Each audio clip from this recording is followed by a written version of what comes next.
American Vice President J.D. Vance Cotswolds visit upsetting locals including Jeremy Clarkson and Kaleb Cooper on Diddley Squat Farm. The American Vice President J.D. Vance's trip to the Cotswolds is ruffling the feathers of some locals, including Jeremy Clarkson, who is finding work on Diddley Squat Farm is being disrupted by safety measures. J.D. Vance and his entourage is not only disturbing the peace of the Cotswolds, but it is also upsetting work on Diddley Squat Farm too. Petrolhead-turned-farmer Jeremy Clarkson has revealed how it's not quite business as usual while the American Vice President holidays in the Cotswolds. Vance is currently residing in the hamlet of Dean, not far from the 1,000-acre Oxfordshire farm where hit Netflix show Clarkson's Farm is filmed. Increased security measures in the area have been affecting residents in the vicinity, including, it has come to light, the former Top Gear presenter.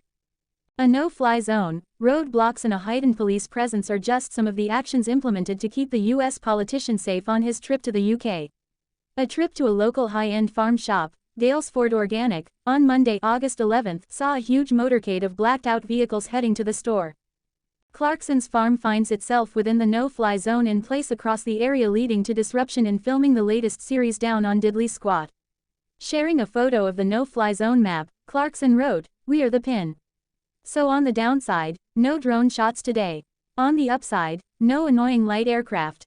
Clarkson's trusty sidekick, farmer Kaleb Cooper, also found himself caught in the chaos with security arrangements standing in the way of him getting his work done. He also suggested the VP traveling with less of a fanfare would attract less attention to himself anyway. Kaleb said, "My wheat got wet in the trailer last night as the convo stopped me in the rain in Chippy. I could have easily went on my way and got it in the shed without getting in the way. If he just drove around in a VW Polo, nobody would know who he was." Mr. Vance, along with his wife Usha and children Ewan, Vivek and Mirabelle, are currently residing in a Grade 2 listed country manor. He is renting the home, set within 6 acres and including a tennis court, rose garden, gym and Georgian orangery, from owners Johnny and Pippa Hornby, who bought it in 2017. Residents nearby have complained about the visit breaking the peace of the usually tranquil part of the country. According to the Telegraph, the owners of the manor have apologized to locals for the circus and hoped it would not be too disruptive. At the start of his trip, Mr. Vance stayed at David Lammy's Grace and Favor Country House. Along with his family, they began their summer holiday on Friday, August 8, with a stay at Chevening, the Foreign Secretary's Grade 1 listed mansion in Kent, according to the Telegraph. The pair are said to have developed a warm friendship, bonding over their difficult childhoods and shared Christian faith. Mr. Lammy is reported to have attended Mass at the Vice President's Washington residence during a visit in March, and repaid the favor with the stay at his country home. On Wednesday, August 13, Mr. Vance is visiting RAF Fairford, home to troops from the United States Air Force's 501st Combat Support Wing and the 99th Expeditionary Reconnaissance Squadron. It is understood that while there, he will receive a briefing on the base's capabilities and will deliver remarks. Clarkson's farm star Harriet is collab that makes fans call for Top Gear return. Harriet Cowan, who starred on Clarkson's farm, has been making the most of her newfound fame by collaborating with a special guest, and fans are now begging them to join forces. The 4th series of Amazon Prime's popular program, Clarkson's Farm, introduced Harriet Cowan as an experienced agricultural worker alongside former Top Gear host Jeremy Clarkson, who is documenting learning how to run his Oxfordshire farm. She joined the show as a temporary stand-in for Kaleb Cooper, who is capitalizing on his television fame through a nationwide tour. Following Jeremy's quip that he had been left in the lurch, viewers met the 24-year-old addition, who swiftly won over audiences.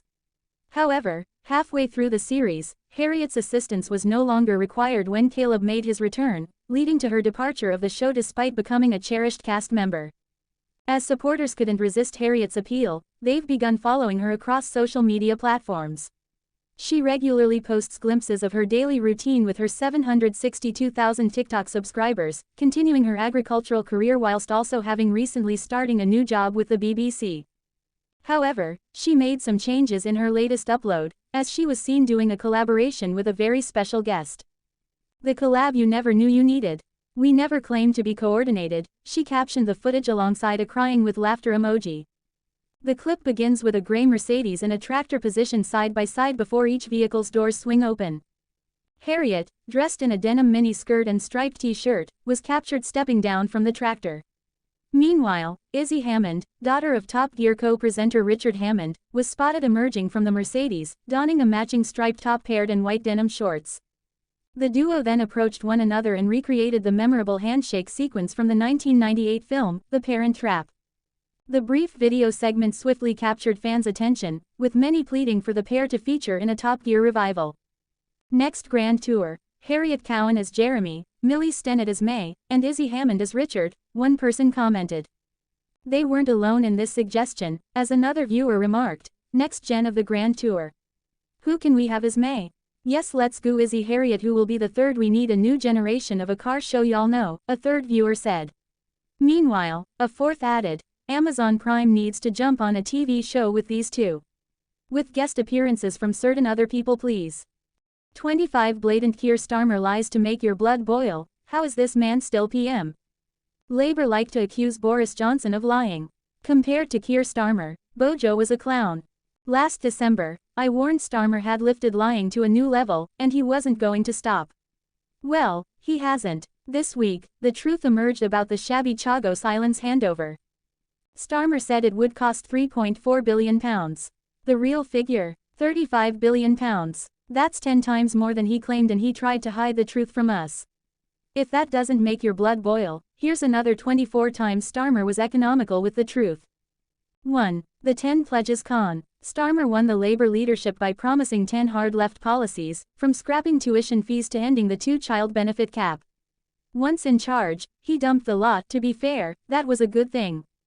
2. The winter fuel betrayal. Before the election, he led pensioners to believe the winter fuel payment was safe. It wasn't. 3. The social care stitch-up. He also stayed silent on scrapping the £86,000 social care cap, then binned it without warning in a huge blow to the elderly. WASPy women abandoned. Starmer publicly demanded pledged, fair and fast, compensation for millions. 1950s women hits by the rising state pension age. He took their votes and dumped them after taking office. 5. Breaking his no tax rises vow. During the campaign, he repeatedly swore not to hike taxes on working people. Chancellor Rachel Reeves then hiked employers' national insurance NEET by £25 billion. The Office for Budget Responsibility calculates that 75% of the cost will be passed on to working people in lower wages and higher prices. Then lying about what he'd said. As I exposed yesterday, the Labour manifesto pledged not to increase NEET. Yesterday, the Treasury fiddled that, lyingly claiming Labour had stuck to its promise not to increase employee NEET. That after-the-fact lie is so blatant even my blood is boiling now. 7. Betrayed farmers. Starmer promised certainty to farmers, then hit them with inheritance tax on agricultural land. Hard-working farming families now face a lifetime of uncertainty. 8. Family firms misled. He vowed to work with business, then slapped knee and IHT on family-owned companies. Many firms will have to sell up when the founder dies, simply to cover the bill. 9. The black hole lie. Starmer and Reeves dishonestly claimed to have discovered a £22 billion black hole in the public finances to justify tax hikes they hadn't mentioned in the election. Outraged, the normally measured Institute for Fiscal Studies said the hole had been obvious to anyone who dared to look. 10. Interest rate fiction. Never trust Starmer around a number. He casually told Parliament Labour inherited interest rates of 11%, more than double the true figure of 5.25%. Didn't he think someone would check? 11. Brexit double deal. His EU deal was a backdoor return to freedom of movement, betraying British workers despite election claims. He also sold out UK workers in his India trade deal. 12. NHS outsourcing U-turn. In a bid to woo the Labour left, Starmer vowed to end private NHS contracts. Now he's used them to treat 500,000 patients. 13. The gender truth dodge. The PM can't even give a straight answer on what a woman is. Do they have penises? Don't expect a straight answer. 14. Cozying up to Beijing. Our lawyer PM talked tough on human rights, then embraced closer ties with Xi Jinping's China while clamping down on civil liberties at home. Labour was also buying green tech built by Chinese slavery, until backbench MPs forced to climb down. 16. The social care numbers trick. Boasted of an £880 million funding boost but hid that Labour's NI hikes will cost children's hospices and care homes £900 million. 16. Border control collapse. The PM's promises to Smash the gangs, behind channel crossings are meaningless. Nearly 50,000 illegal migrants have arrived since he took office. 17. Paying France to fail. Taxpayers send millions to France to stop the boats, and the French just watch them leave. 18. Freebie mania. Starmer's off-the-chart hypocrisy is shown by the way he's accepted more than £100,000 in gifts, including football and concert tickets, more than any other political leader in recent times. 19. Clothing cover-up. He also failed to declare £5,000 worth of clothes for his wife from donor Lord Ali. It was later repaid, but only after being exposed. 20. Accommodation perks. Oh yes, and Starmer also took free stays and other benefits from donors, fueling Freebiegate claims. 21. Beergate unanswered. Boris was forced out by Partygate transgressions, among other things. Starmer somehow wriggled out of any charges, despite knocking down beer and curry with 17 people at the height of the pandemic. Apparently, it was necessary work. 22. Infecting others with his lies. Dishonesty spreads. I caught out Reeves on 12 rotten lies within months of taking office. 23. Russian-era Ali hypocrisy. His housing minister backed reforms to stop landlords evicting tenants then hiking rents. Turns out she'd done it herself. In contrast to Starmer, she quit when found out. 24. Dishonesty culture. Labour's culture of double-dealing rolls on, with Starmer setting the tone from day one. RPM says one thing, does another, and thinks we won't notice. Boris was forced out of number 10. How is Starmer still there?